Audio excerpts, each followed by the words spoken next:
Hello दोस्तों, मेरे इस YouTube channel LTP expert zone में आपका बहुत बहुत स्वागत है। कुछ लोग मेरे इस यूट्यूब चैनल पर नए होंगे तो शायद उनको ये पता नहीं होगा कि आपको निफ्टी की पोस्ट मार्केट एनालिसिस यहाँ पर डे मिलती रहती है। अगर आप नए हैं चैनल पर तो चैनल को सब्सक्राइब करना और बेल आइकन को दबाना मत भूलिएगा। तो चलिए आज की निफ्टी की पोस्ट मार्केट एनालिसिस की हम शुरुआत करते हैं और देखते हैं रेजिस्टेंस और सपोर्ट हमारा कहाँ पर है। और आज की डेट में बता दूँ 7/8/2024 है। आज का दिन है बुधवार, वेडनेसडे है और 9:15 से हम डाटा को देखने की कोशिश करते हैं। 9:15 पे हमारा डाटा यही था और 9:15 पर रेजिस्टेंस देखिए यहाँ पर है और सपोर्ट यहाँ पर है। ठीक है, सपोर्ट हमारा स्ट्रॉन्ग है 24,000 पर, सपोर्ट हमारा स्ट्रॉन्ग है और रेजिस्टेंस हमारे 24,200 पर है। ये WTT बना हुआ है। अब कुछ लोग कहेंगे कि इन द मनी में है तो उसको रेजिस्टेंस क्यों मानेंगे, तो उस चीज़ को मैं समझाता हूँ। बाकी ये चीज़ें देखिए कंटिन्यू 2-3 दिन से मिल रही हैं लगातार। पहले ये ऐसा केस बहुत कम आता था, ये रेयर केस होता था। महीने 2 महीने में एक बार आ जाता था, महीने भर में 1-2 बार आता तो बिना सर बताते थे तो कुछ लोग उसको कंसीडर नहीं कर पाते थे, फिर वैसी मार्केट रहते तो छोड़ देते थे। लेकिन अभी क्या है कि ये लगभग पर डे मिल जा रहा है। तो इसको समझिए पहले कि ये रजिस्टेंस आपका माना जाएगा या नहीं माना जाएगा, इसको कैसे समझा जाएगा। रजिस्टेंस आपका दिख तो रहा है 200 पर है, लेकिन अगर ये इमेजिनरी लाइन यहाँ आई होगी तो ये हमारा रेजिस्टेंस कहलाएगा। एक चीज़ हो गई इसकी, अगर ये इमेजिनरी लाइन यहाँ आएगी तो इसका मतलब क्या हो गया कि मार्केट 250 से नीचे जाएगी तभी हमारी इमेजिनरी लाइन नीचे आएगी। तो इसको नीचे जाने के लिए और इसको चेक करने के लिए आपको सीधे आना पड़ेगा चार्ट में।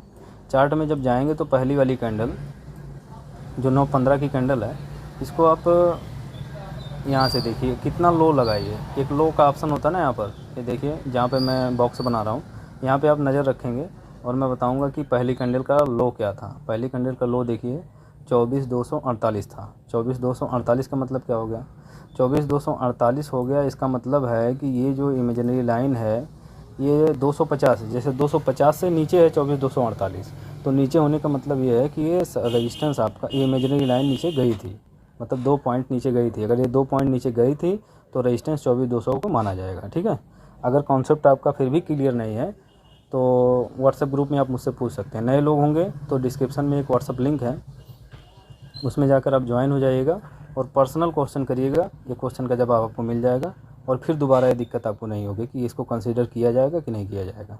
चलिए आगे देखते हैं अब। तो रेजिस्टेंस हमारा 24,200 पर है और WTT बनाया है 24,500 पर, सपोर्ट हमारा 24,000 पर स्ट्रॉन्ग है। अगले टिक की अगर हम बात करें तो अगले टिक में क्या मिला आपको, अब देखिए सब कुछ बदल चुका है। दूसरे टिक में सब कुछ बदल चुका है। ठीक है, 9:16 में जो रेजिस्टेंस हमारा था 24,200 पर और WTT बनाया था 24,500 पर, वो रेजिस्टेंस हमारा 24,300 पर शिफ्ट हो गया। और अब ये WTB यहाँ दिख रहा है, लेकिन इसको WTB नहीं मानेंगे बल्कि WTT की परसेंटेज डिक्रीज किया है तो नीचे की तरफ है। ठीक है, और सपोर्ट आपका 24,000 पर था, 24,000 से WTT बनाया 24,300 पर। अब देखिए प्रेशर को समझिए, प्रेशर कैसे बनता है मार्केट में। सेफ ट्रेड आप तभी कर पाएंगे जब प्रेशर को समझ पाएंगे। जब आप प्रेशर को समझेंगे तभी आपको दिखेगा कि हाँ यहाँ से आपका सेफ बन रहा है। लेकिन अभी क्या, सपोर्ट ऊपर की तरफ आने की कोशिश कर रहा है और रेजिस्टेंस बॉटम से टॉप पर शिफ्ट हो चुका है, यानी ये बुलिश प्रेशर जनरेट कर चुका है और सपोर्ट बुलिश प्रेशर जनरेट करने की कोशिश कर रहा है। हालांकि रेजिस्टेंस जो था वो WTT भी था, तो प्रेशर कहीं ना कहीं नीचे तो रोक लिया है, लेकिन ये इसका टॉप हो गया मार्केट का अभी जो दिख रहा है। तो इस कंडीशन में बॉटम से टॉप पर शिफ्ट होना एक बुलिश प्रेशर कहलाता है। रेजिस्टेंस +1 तक की मार्केट होती है और अगर वही सपोर्ट भी WTT हो जाए तो ये बुल रन टाइप हो जाता है, काइंड ऑफ बुल रन। लेकिन ये मैं कह रहा हूँ कि अगर ये रेजिस्टेंस जो एलिमिनेट के लिए ना अपने प्रेशर को बॉटम से टॉप पर शिफ्ट होकर WTT की परसेंटेज को डिक्रीज कर लिया तो ये परसेंटेज अपने आप में एक तरीके से एक स्टेबल जगह हो गई, एक्सटेंशन ऑफ रेजिस्टेंस। लेकिन यही सपोर्ट अगर प्रेशर लगा रहा है तो रेजिस्टेंस +1 तक की मार्केट अधिकतम जा सकती है, और अगर WTT हो गया तो ये बुल रन हो जाएगा, ये बुल रन हो जाएगा। और सपोर्ट कहीं शिफ्ट होकर फिर WTT बना लिए तो भी बुल रन हो जाएगा। इस तरीके से है। बाकी आगे देखते हैं आगे क्या होगा। अब देखिए क्या है, ये सपोर्ट जो WTT बना रहा था वो हट गया और रेजिस्टेंस WTT हो गया, तो भी बुल रन नहीं है। सपोर्ट अभी नीचे की तरफ चला गया तो बुल रन नहीं है। हालांकि ये परसेंटेज दिखा रहा है, देखिए अब 85% WTT, ये WTT 85% हो गया। मैं सिर्फ 1.0 को कंसीडर करता हूँ, 2.0 मैं नहीं देखता हूँ। 1.0 चार्ट ऑफ एक्यूरेसी, 1.0 की एक्यूरेसी सबसे ज़्यादा है, क्योंकि 2.0 होता है वो ज़्यादातर फेल हो जाता है। वो डाइवर्जेंस पर भी ट्रेड लेने के लिए बोलता है, आप ट्रेड करते भी हैं, कभी कभी प्रॉफिट भी होता है, लेकिन उसमें जो भी चांस होता है प्रॉफिट लॉस का वो 50% का प्रॉफिट 50% का लॉस होता है। तो आप कभी प्रॉफिट कभी लॉस करेंगे तो कहीं ना कहीं लॉस में रहेंगे। इसलिए मैं कहूँगा कि जो भी आप कीजिए उसको सेफ़ कीजिए। अगर सेफ़ करने की कोशिश करेंगे तो आप प्रॉफिट में रह सकते हैं निफ्टी में। अगर आप डाइवर्जेंस पर भी ट्रेड करने की कोशिश करेंगे या 2.0 का इस्तेमाल करेंगे तो कहीं कहीं लॉस में ही रहेंगे। इसलिए मैं कहता हूँ कि आप 2.0 को छोड़िए, सिर्फ 1.0 को कंसिडर कीजिए, और 1.0 की ही मैं पोस्ट मार्केट एनालिसिस देता हूँ आपको, ठीक है। तो सपोर्ट बॉटम से टॉप पर शिफ्ट होने की WTT बना रहा है तो ऊपर जाने की कोशिश कर रहा है, और रेजिस्टेंस बॉटम से टॉप पर शिफ्ट होकर WTT बनाया है, तो ये काइंड ऑफ बुल रन हो गया। ये प्रेशर बुलिश है और ये भी प्रेशर बुलिश है। हालांकि अब तक ये प्रेशर एलिमिनेट होकर ख़त्म था, बॉटम से टॉप पर शिफ्ट होकर रेजिस्टेंस WTT की परसेंटेज को डिक्रीज कर लिया था, तो प्रेशर एलिमिनेट हो गया था, आपस में ख़त्म हो गए थे लड़कर। लेकिन वो प्रेशर फिर से अगर बुलिश बन रहा है तो WTT माना जाएगा और इसको काइंड ऑफ बुल रन भी माना जाएगा, ठीक है। इस कंडीशन में हमारा जो इमीडिएट बॉटम होता है WTT ही होता है। अगर WTT अगर सपोर्ट WTT में परसेंटेज अच्छी खासी इंक्रीजमेंट है या शिफ्ट हो जाए रेजिस्टेंस सपोर्ट, तो इमीडिएट का मतलब वो रिस्की है। जब तक इमीडिएट मैं बोलूँगा तब तक आपको रिस्की समझना है। जब वो सेफ़ तब होगा जब ये ऊपर की तरफ शिफ्ट हो जाए, और शिफ्ट होने के बाद ये परसेंटेज को ख़त्म कर ले, तब ये सेफ़ माना जाएगा, ठीक है। तो इमीडिएट का मतलब बस तुरंत उसको पकड़ सकते हैं, इस तरीके से है। और तुरंत पकड़ने का लॉजिक ये होता है कि वो परसेंटेज बहुत तेज़ इंक्रीज होनी चाहिए, तब आपके लिए वो अच्छा होगा। इंक्रीज होकर शिफ्ट हो जाए, डिक्रीज होने लगे तो वो आपके लिए अच्छा होगा, उसी को हम कहते हैं इमीडिएट पकड़ लिए। तो इमीडिएट सपोर्ट रिस्की सपोर्ट होता है। अब ये देखिए सपोर्ट बॉटम से टॉप पर शिफ्ट हो गया और रेजिस्टेंस WTT हो गया, और यहाँ पे मैं एक ट्रेड बनाया था, और उसमें मेरा 20 पॉइंट का प्रॉफिट भी हुआ। लेकिन उसके बाद मैं देखा हूँ कि मार्केट नीचे चली गई।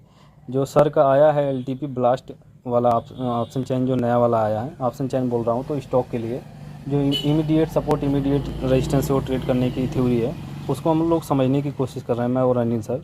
तो उसी को समझना था, इसलिए मैं जल्दी के चक्कर में 20 पॉइंट लेकर बाहर हो गया, और 20 पॉइंट का मैं टारगेट फिक्स कर लिया था, और 20 पॉइंट दे के मार्केट फिर नीचे की तरफ गिर गई। लेकिन उसका लॉजिक मैं समझ नहीं पाया। अब यहाँ पर समझने की कोशिश करता हूँ और आपको भी बताने की कोशिश करूँगा कि कैसे क्या हुआ था। तो 9:23। अच्छा, मार्केट में देखिए बॉटम क्या है। मार्केट बॉटम तो पीछे ही लगा चुकी है शायद, देखिए अब बॉटम पर खड़ी है। ये बॉटम से टॉप पर शिफ्ट होके पूरा ऊपर की तरफ प्रेशर छोड़ रहा है, यानी बुलिश प्रेशर बनाने की कोशिश कर रहा है। लेकिन आपको साथ में दिख रहा है कि रेजिस्टेंस जो WTT था वो अब डिक्रीज हो रहा है, यानी ये प्रेशर नीचे की तरफ बना रहा है। तो अब इसमें क्या होगा कि मार्केट जो वैल्यू दिख रही है यहाँ से इसको रिवर्सल एक देना चाहिए। कुछ लोग इस ट्रेड को बनाए भी होंगे कि सपोर्ट बॉटम से टॉप पर शिफ्ट हुआ, तो एक तरीके से सेफ माना जाएगा। ऐसे सेफ़ तो है नहीं, क्योंकि सेफ़ तब होगा जब ये परसेंटेज ख़त्म हो जाएंगी। लेकिन काइंड ऑफ रिस्की है, बहुत ज़्यादा रिस्की भी नहीं है। मार्केट ऐसा नहीं कि गिर जाएगी पूरा नीचे तक। गिरने के लिए उसके पास चांस है हाईएस्ट वैल्यू में, इतना ज़्यादा नीचे नहीं गिरनी चाहिए, और मार्केट अधिकतम -1 से जाकर रिवर्स हो जानी चाहिए। ऐसा था, अधिकतम -1 से जाकर मार्केट रिवर्स हो जानी चाहिए अगर ये परसेंटेज डिक्रीज हो रही है तो ये मार्केट नीचे की तरफ भी नहीं जानी चाहिए, क्योंकि परसेंटेज डिक्रीज भले हो रही है लेकिन ये बहुत ज़्यादा थी भी नहीं, और रेजिस्टेंस का प्रेशर डबल था, ये बुलिश था, और सपोर्ट भी बुलिश हो गया। तो इस तरीके से बुल रन था, और बुल रन में मार्केट सपोर्ट से ही नीचे नहीं जानी चाहिए थी, लेकिन वो मार्केट नीचे गई क्योंकि रेजिस्टेंस की परसेंटेज डिक्रीज हो रही थी, ठीक है।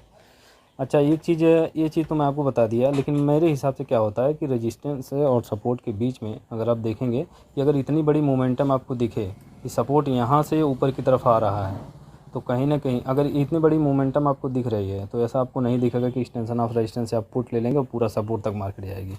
ऐसा नहीं होता है, क्योंकि मार्केट को बीच बीच में रुक के जाना होता है। और अगर सपोर्ट रेजिस्टेंस के बीच में इतनी बड़ी परसेंटेज दिखे तो आप ऐसा समझ लीजिए कि वो कहीं ना कहीं आपको ये गुमराह करने की कोशिश है। वो सपोर्ट हर हाल में ऊपर आएगा, 1% चांस है कि सपोर्ट वहीं रह जाएगा, 99% चांस है कि सपोर्ट नीचे से ऊपर आएगा। अगर इतनी बड़ी मोमेंटम आपको दिख रही है तो आप उस चीज़ का वेट कीजिए, चाहे जब वो आ जाएगा। चाहे जब आने का मतलब ये है कि कुछ टाइम लेगा, जैसे 9:15 से 9:20 या 25 के बीच में वो ऊपर की तरफ आ जाएगा।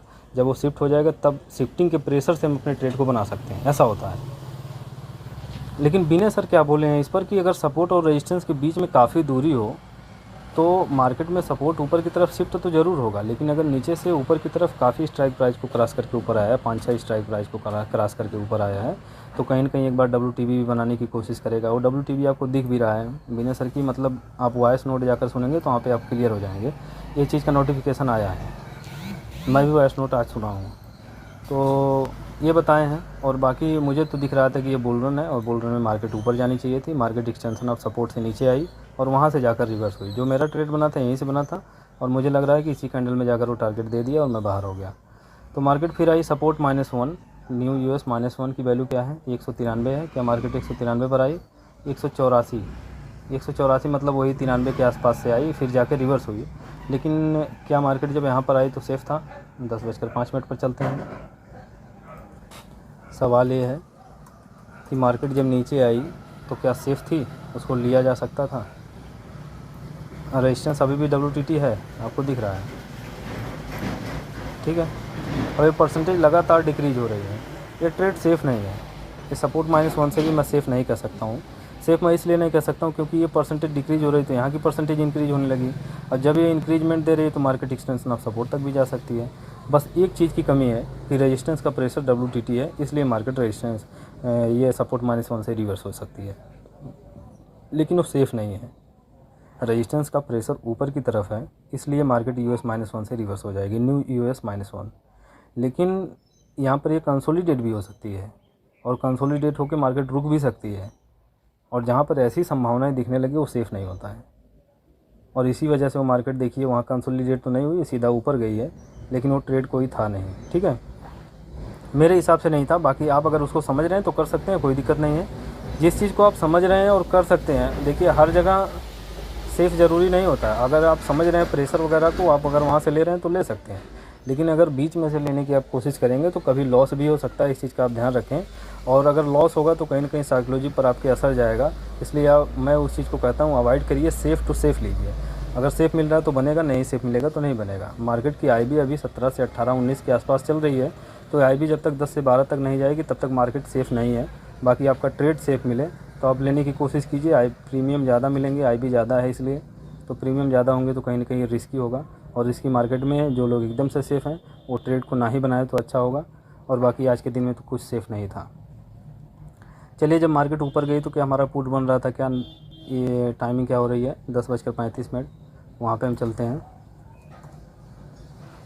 10:35 पर 10:35 पर जो हमें दिख रहा है कि सपोर्ट अब बॉटम से टॉप पर शिफ्ट हो गया और रेजिस्टेंस अभी तक WTT बना हुआ है। मतलब एक तरीके से ये 8 नंबर का सिनेरियो ही चल रहा है। टॉप बॉटम से टॉप पर शिफ्ट होकर फिर टॉप टू बॉटम शिफ्ट हो गया, यानी वो नीचे की तरफ प्रेशर बना रहा है, रेजिस्टेंस ऊपर की तरफ प्रेशर बना रहा है। तो 8 नंबर का ही सिनेरियो बन रहा है मार्केट में। 8 नंबर के सिनेरियो में हमारा कोई ट्रेड नहीं होता है वैसे, ठीक है। और इस रेजिस्टेंस से आप रिवर्सल के बारे में नहीं सोच सकते जो ये रिवर्सल मिला है। इस रिवर्सल के बारे में आप तब सोच सकते हैं जब रेजिस्टेंस स्ट्रॉन्ग होगा। और ये अभी WTT है तो कभी परसेंटेज को इंक्रीज कर सकता है और मार्केट ऊपर जा सकती है। चलिए फिर देखते हैं आगे क्या हुआ। आगे फिर यही हुआ कि मार्केट इसी के बीच में चलती रही। और अब देखिए कि इसमें SOC की भी बात मेरे ग्रुप में, कुछ लोग नए होंगे तो भाई जाकर मेरे WhatsApp ग्रुप को ज्वाइन कर लीजिएगा, डिस्क्रिप्शन में लिंक है। जो भी आपका क्वेश्चन होगा ग्रुप में जाकर पूछ सकते हैं। और अब क्या हुआ कि SOC की बात कर रहे थे तो SOC अब देखिए 9:19 पर मैं देखा हूँ कि रेजिस्टेंस WTT हुआ है। 9:19 पर अगर रेजिस्टेंस बोला सपोर्ट WTT हुआ है। जब 9:19 पर सपोर्ट WTT हुआ है तो उसमें 3 घंटे का SOC होगा, शिफ्ट भी हुआ है इसलिए 3 घंटे का SOC होगा। 3 घंटे का SOC होगा 12:19 पर। और 12:19 पर आपका क्या टॉप रहना चाहिए? एक्सटेंशन ऑफ रेजिस्टेंस जो ब्रेकआउट दे रहा है, नियर अबाउट यही वैल्यू आ रही है 25 के आसपास की, 290 दे रहा है। लेकिन 12:15 पर चलिए फिर मैं वहाँ पे देखता हूँ SOC के बारे में। बाकी कुछ बना नहीं है।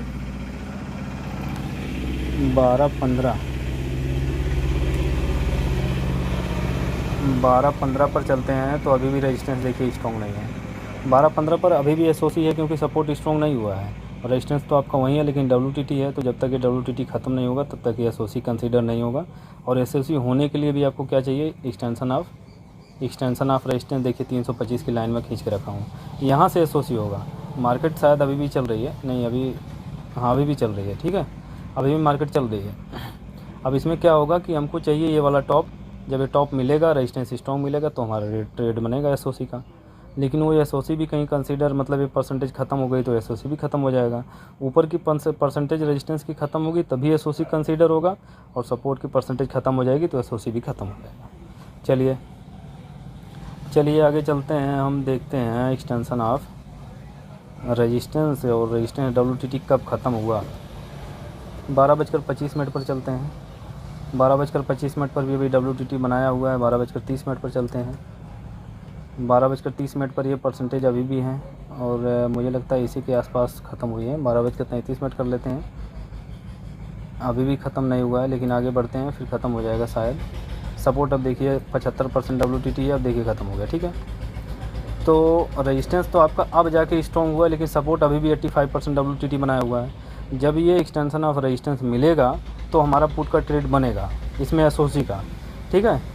ये एसओसी बन रहा है, लेकिन ऐसा नहीं कि आप एसओसी कहीं से भी बियरिश ले सकते हैं। एसओसी का मतलब होता है एक्सटेंशन ऑफ रेजिस्टेंस से एक अच्छा खासा रिवर्सल सपोर्ट तक मिलता है, या सपोर्ट जहाँ तक WTB होता है, WTT होता है, जहाँ तक सपोर्ट होगा। अगर WTT है तो जहाँ तक सपोर्ट होगा वहाँ तक जाएगी। अगर ये WTB होता तो जहाँ तक WTB होता है वहाँ तक जाती है मार्केट, सपोर्ट साइड, ठीक है। तो मार्केट में क्या हुआ कि सपोर्ट तक मार्केट जाने के लिए हम सोचे तो एक्सटेंशन ऑफ रेजिस्टेंस मिले तो हमारे लिए अच्छा होगा। लेकिन जब 2:30 बज गया ना, तो हमारे LTP कैलकुलेटर वालों का ट्रेड वहीं बंद हो जाता है और मार्केट हमारी 2:30 बजे ही क्लोज हो जाती है। और 2:30 बजे तक वो रेजिस्टेंस आपको मिला नहीं तो हमारा कोई ट्रेड बना नहीं। तो एसओसी के बारे में सोचना तभी आप सोच सकते हैं जब आपको रेजिस्टेंस मिलेगा। और अगर 2:30 बज गया तो उसके बाद फिर मत सोचिए। अगर रेजिस्टेंस मिल भी रहा है तो भी मत सोचिए।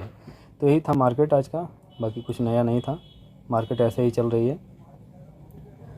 तो मेरी पोस्ट मार्केट एनालिसिस आपको कैसी लगी, आपने कहाँ से ट्रेड को किया था? अगर आपका कोई क्वेश्चन होगा तो कमेंट बॉक्स में ज़रूर लिखिएगा। नए लोग होंगे तो व्हाट्सअप चैनल को ज्वाइन करके, व्हाट्सअप के ग्रुप को ज्वाइन करके, डिस्क्रिप्शन बॉक्स में लिंक है, वहाँ से जाकर ज्वाइन कर लेंगे। जो भी आपका क्वेश्चन होगा ग्रुप में आके पूछ सकते हैं। सारे लोग एक्सपर्ट हैं, कुछ ना कुछ आपको जवाब ज़रूर देंगे।